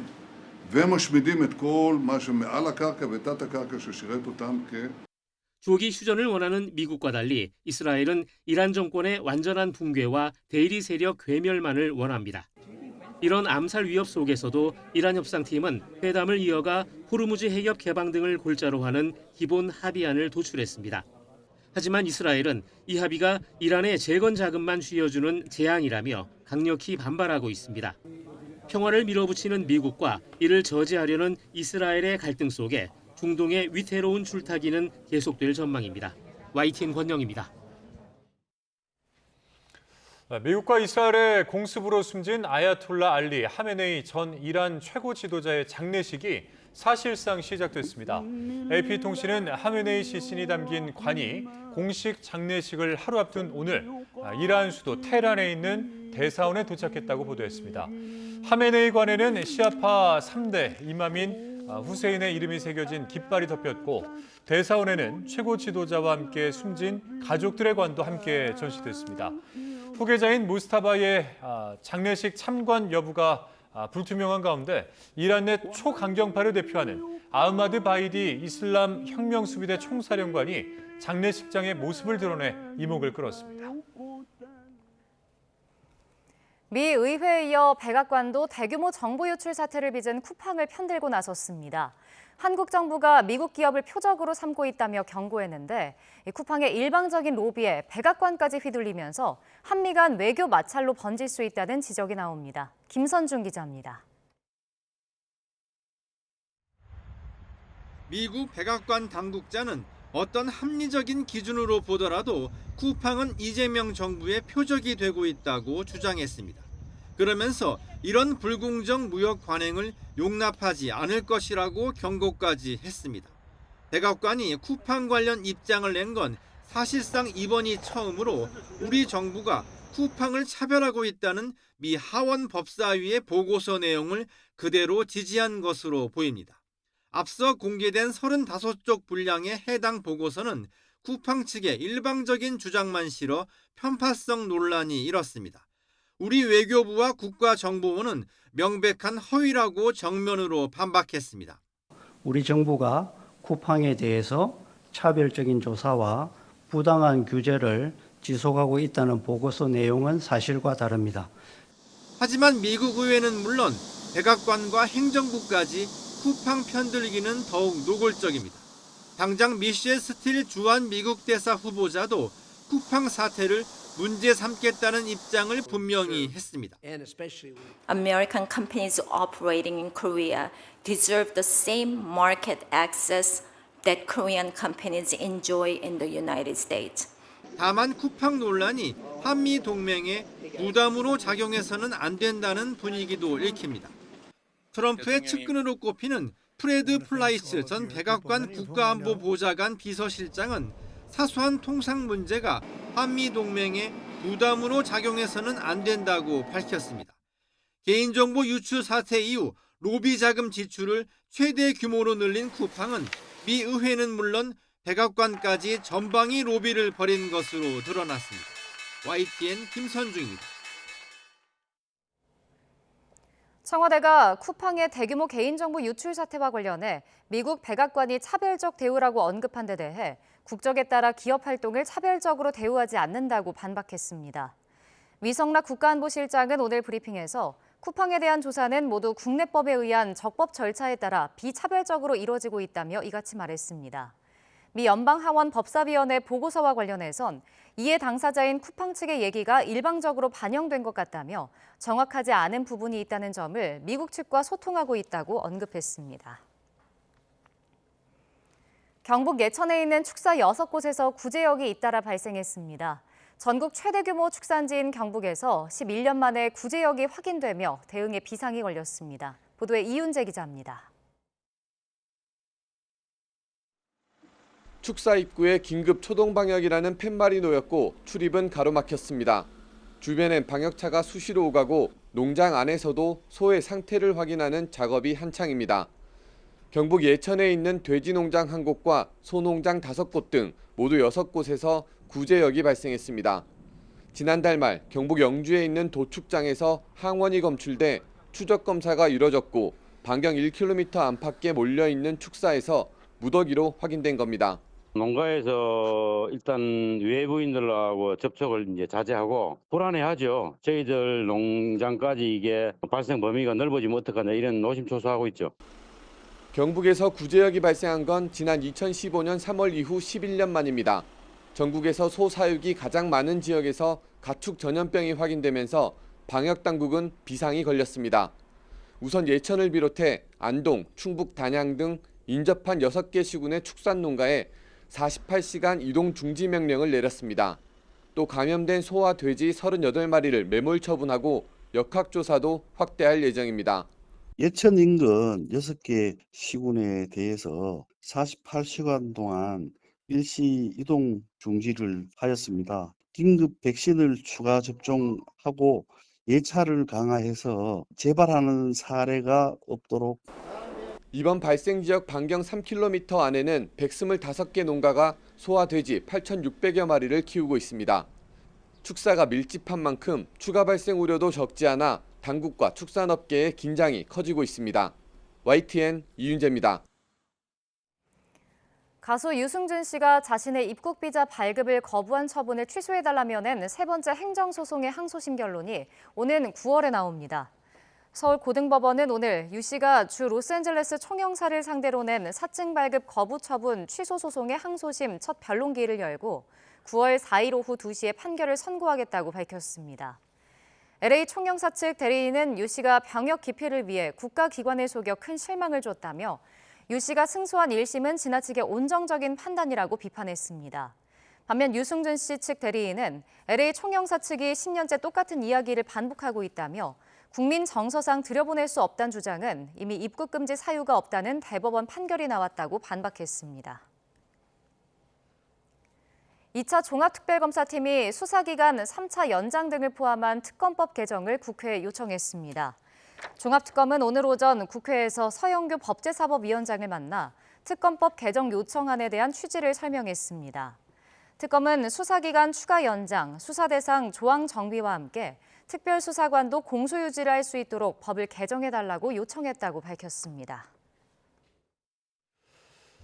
인도네시아에서 20대 커플이 인터넷 라이브 방송에서 입맞춤을 했다며 공개석상에서 등나무 회초리로 21대를 맞았습니다.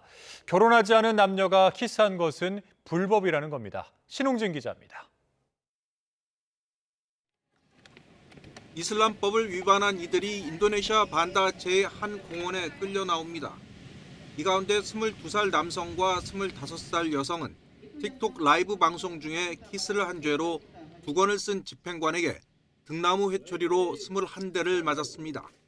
이 커플은 지난 2월 27일 차 안에서 키스하는 라이브 방송이 화제가 되면서 당국에 신고가 접수돼 4월에 체포됐습니다. 결혼하지 않은 남녀라는 것이 문제였습니다.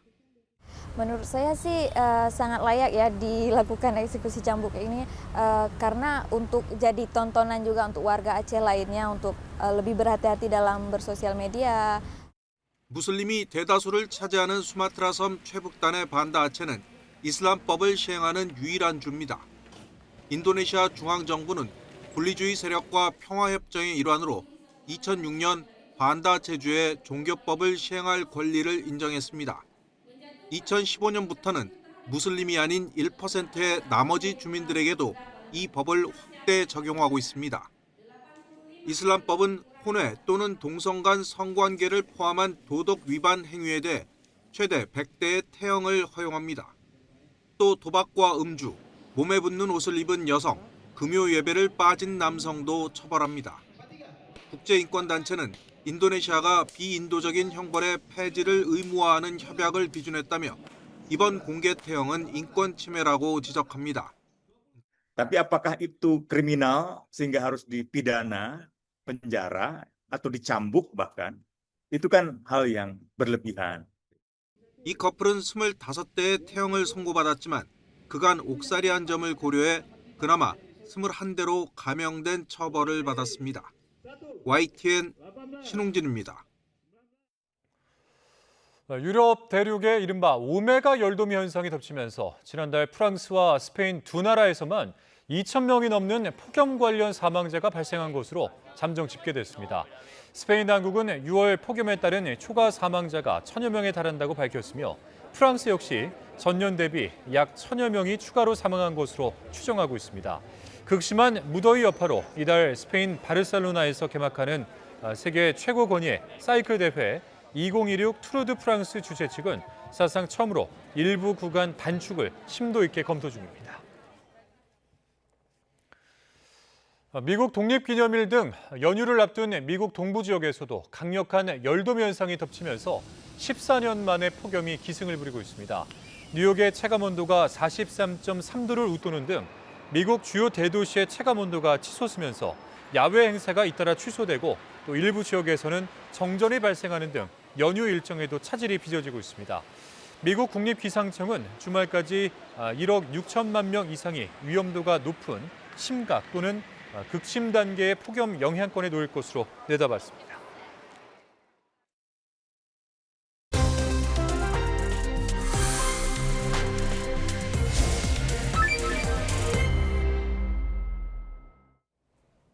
이재명 대통령이 오늘 영남을 찾아 첨단 산업 비전을 발표했는데요. 우주항공청과 나로우주센터가 있는 남해안에 우주항공 산업 벨트를 만들겠다는 구상입니다. 네, 그리고 달 착륙을 2년 앞당기고 또 한국에 스타링크를 세우겠다 이런 계획도 나왔는데 지금부터 오태석 우주항공청장 연결해서 구체적인 내용 한번 들어보겠습니다.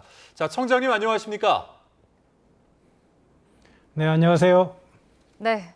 일단 남해안 우주항공 산업 벨트 이게 뭔지 좀 생소하신 분들이 많을 것 같은데요. 알기 쉽게 먼저 설명을 해 주실까요?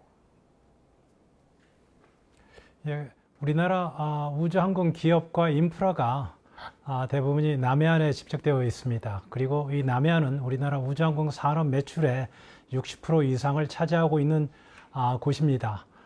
그래서 우주항공청이 위치한 사천을 우주항공 허브로 육성하고 이를 중심으로 해서 창원, 진주, 사천, 순천, 여수를 잇는 남해안 우주항공 산업 벨트를 육성하겠다는 내용입니다.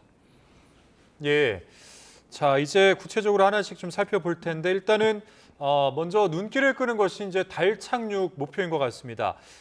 달 탐사선 착륙 기존에는 2032년 목표였는데 그러니까 이렇게 이제 대규모 프로젝트에 있는데 2년을 앞당긴 겁니다. 이게 현실적으로 가능한 겁니까? 예, 물론 가능하다고 판단해서 2030년으로 시기를 앞당겼습니다. 예. 그러나 1969년 아폴로 11호 이후에 여전히 달에 가는 게 쉽지는 않습니다. 지금까지 성공한 국가도 5개 국가밖에 안 되는데 최선을 다해서 성공을 하려고 하고 있습니다. 네, 그럼 이거를 이제 어디에 실어 보내는지도 좀 궁금한데 뭐 달까지 탐사선을 보낼 수 있는 발사체가 있는 겁니까? 예, 당초에 2032년에 달 착륙선은 누리호로는 보낼 수가 없어서 차세대 발사체를 개발해서 보내려는 계획이었습니다. 그러나 이번에 2030년을 앞당기면서 현재 우리가 발사하고 있는 누리호를 활용해서 거기에 궤도 수송선이라고 하는 것이 있습니다. 우주 공간에서 한 번 더 밀어주는 역할인데 이를 통해서 700kg의 소형 달 착륙선을 달 표면으로 보낼 수 있다 이렇게 판단하고 그 달 착륙 시기를 앞당겼습니다. 예. 네. 자 그리고 지금 2년을 앞당긴 어떤 그 과정에 대해서도 한번 설명을 해주실 수 있을까요? 그러니까 뭐 몇 년도에는 이제 어떤 계획을 실천하고 이제 이런 어떤 과정들이 있으실 것 같은데요. 예, 기본적으로 이제 달 탐사와 관련된 일련의 로드맵들이 있었는데 그런 것들을 좀 재정비했다라고 생각하시면 될 것 같습니다. 미국의 나사가 최근에 달 우주 탐사 계획을 완전히 바꿨습니다. 2030년대 중반까지 달의 영구 기지를 구축하겠다고 시간표를 바꾸면서 달 탐사의 일정들이 매우 빨라졌습니다. 우리도 당초 29년 달궤도 통신 위성 발사를 시작으로 해서 2032년까지 달 착륙선을 보내는 계획이었는데 30년의 소형 달 착륙선을 보내고 2031년에는 지구와 달 간의 과학 탐사선을 보내는 그런 일정으로 단계적으로 추진하려고 합니다. 네. 그리고 또 이제 한국형 스타링크를 만들겠다. 이것도 주요 전략 중에 하나인 것 같은데 우리나라가 적에도 위성통신망 경쟁에 뛰어들겠다는 건데요. 이게 왜 중요한 겁니까? 예, 스페이스 이제 스타링크는 많이 아실 겁니다. 하늘에서 떠 있고 러시아 우크라이나 전쟁 등에서 활약하는 활약상도 많이 보았을 겁니다. 현재 미국은 이제 스페이스 X뿐만 아니고 아마존도 저궤도 위성 통신망을 구축하고 있는데 그뿐 아니고 중국, 유럽, 그다음에 캐나다 등도 저궤도 위성 통신망을 구축하려고 합니다. 그 이유는 저궤도 위성 통신망이 국가 안보와 통신 주권을 지키는 핵심 인프라이면서 앞으로 다가오는 6G 시대를 뒷받침하는 국가 전략 인프라이기 때문에 이렇게 각국이 저궤도 위성 통신망 구축에 나서고 있는 겁니다. 예. 자, 그러면 이제 이 프로젝트 같은 경우에는 그 타임라인을 지금 어떻게 지금 잡고 있습니까? 예, 우선은 좀 세부적인 전략들을 수립을 해야 됩니다. 위성 통신망의 고도를 약 800km 정도를 하는지, 1200km 하는지에 따라서 위성 수가 달라지고 거기에 따른 비용들이 또 달라집니다. 그리고 앞으로 이것들을 민간 기업과 어떻게 나눠서 운영할지, 국제협력은 어떻게 할지 이런 계획들을 서둘러 마련할 것이고요. 현재 2030년까지 저궤도 통신 위성 2기를 만들고 있습니다. 거기에서 기술 개발을 하고 있는데 거기에서 만드는 기술 개발으로 해서 2030년 이후에 위성들을 보내기 시작해서 최종적으로는 2035년까지 위성 통신망을 완성하려는 그런 일정을 가지고 있습니다. 네. 근데 이제 일각에서는 뭐 그냥 스타링크를 쓰면 되는 것 아니냐, 이게 뭐 경쟁력 있겠냐 이런 지적도 있는데 이 부분은 어떻게 보십니까? 예, 맞습니다. 스페이스의 스타링크는 만여 개가 이미 위성에 올라가 있는 상태입니다. 근데 앞서 말씀드린 것처럼 저궤도 위성 통신망은 기본적으로 공공 수요가 많이 반영되어 있어서 망을 구축하려고 하고, 그와 더불어서 이제 민간 수요도 같이 포함시켜서 위성망을 운영하려고 하고 있습니다. 저궤도 위성 통신망은 국방이라든지 공공안전이라든지 유사시를 대비한 그런 통신망으로서 기능을 우선적으로 하게 되고, 스타링크와 같은 그런 민간 통신망으로서의 역할도 여러 여건을 보아가면서 구체적인 그런 운영 방안을 수립해 나갈 계획으로 있습니다. 네, 청장님, 그리고 누리호 5차 발사도 거의 예정돼 있는데, 자, 현재 이 준비가 어떻게 진행이 돼가고 있습니까? 지난달까지 1단, 2단, 3단 각 단의 조립이 끝났고, 이번 달에는 1단, 2단, 3단을 연결하는 총조립 작업이 이제 진행됩니다. 그리고 8월에는 실제 발사 여건, 기상 상태들을 감안해서 발사 일시를 정하는 발사관리위원회가 예정되어 있습니다. 현재 희망으로는 9월 중에 발사하려고 하고 있습니다. 네. 그리고 이제 누리호 다음으로 차세대 발사체 개발도 이루어지고 있는데 이건 지금 어디까지 와 있습니까?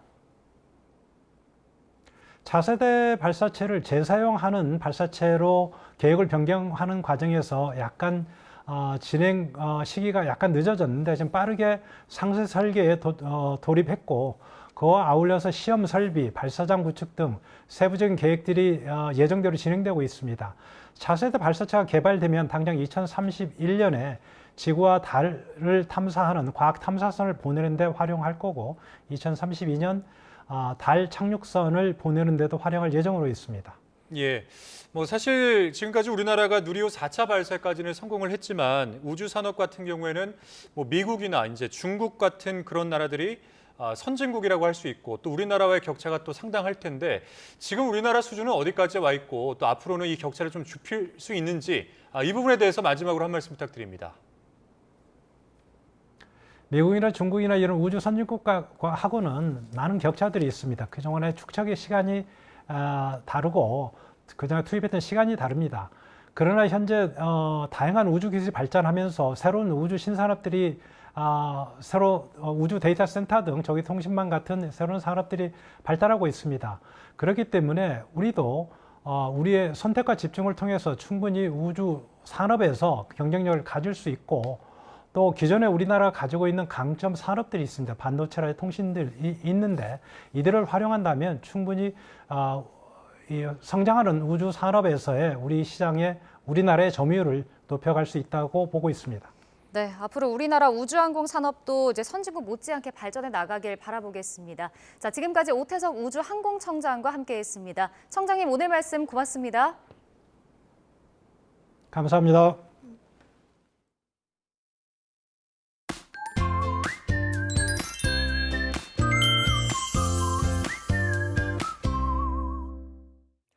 장마철이 되면서 습도 높은 더위가 나타나고 있습니다. 네, 맞습니다. 내일도 역시 무더운 날씨가 이어지겠는데요. 우선 서울 아침 기온이 23도, 체감온도는 26도로 열대야 수준의 밤더위가 나타나는 곳이 있겠고요. 한낮에는 다시 서울과 대전이 31도, 대구 30도까지 크게 오르겠습니다. 무더운 주말을 맞아 수영장을 찾는 분들도 있을 텐데요. 자칫 결막염, 일명 눈병에 걸릴 수 있어 주의가 필요합니다. 맞습니다. 보통 눈병이 생길 경우 수영장의 물이 문제라고 생각할 수 있지만 주된 원인은 손이나 수건, 세면도구 등 오염된 물건을 통한 감염인데요. 따라서 30초 이상 깨끗하게 손을 닦고 눈이 가렵더라도 만지지 않아야 눈병을 예방할 수 있습니다. 그리고 개인용품 역시 깨끗하게 관리하고 증상이 있을 때는 타인과의 접촉을 최대한으로 피하는 것도 중요하겠습니다. 제주도와 전남을 중심으로는 오락가락 장맛비가 내리고 있는데요. 내일 새벽부터 오전 사이에는 경남으로 확대하겠고 밤에는 그 밖에 남부와 충청 지방에도 장맛비가 오겠습니다. 특히 제주 산간에는 최고 150mm 이상, 전남 남부에도 80mm의 많은 비가 오겠고요. 시간당 최대 30mm의 강한 비가 집중될 수 있어서 주의하셔야겠습니다. 또 비가 내리기 전에도 대기가 불안정해지는 경북 남부 내륙과 경기 북부, 충북에는 한때 소나기가 지나겠습니다. 휴일인 모레도 충청 이남을 중심으로 비가 오다가 오후부터 중북부 지역으로 확대할 전망입니다. 날씨 캔버스의 정수연, 김수현이었습니다. 이상으로 YTN 뉴스 플러스 마칩니다. 네, 잠시 후에는 뉴스케어 오후 8시 뉴스가 방송됩니다. 함께해 주신 여러분 고맙습니다.